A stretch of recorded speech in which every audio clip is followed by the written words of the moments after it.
روزی رزق کے لیے. اچھا, اب جب پاکستان کے حالات یہاں سے بیٹھ کے دیکھتے ہیں تو بڑا دکھ ہوتا ہے, چاہے وہ احمدیوں کے ساتھ ظلم ہو یا عیسائیوں کے ساتھ یا ہندوؤں کے ساتھ ہو.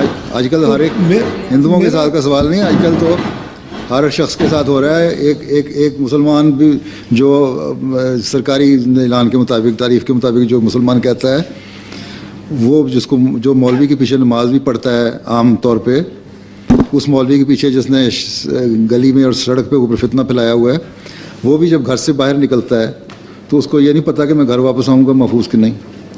تو ہر کوئی مسلمان یا ہندو یا عیسائی کا سوال نہیں ہے, مسلمانوں ہو یا کوئی بھی ہو, ہر ایک کی زندگی خطرے میں پاکستان میں ہے.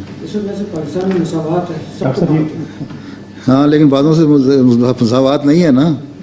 احمدیوں کو ایک پاکستانی کسی سے مارتے ہیں, ایک احمدی کسی سے مارتے ہیں, اس لیے مساوات نہیں ہے.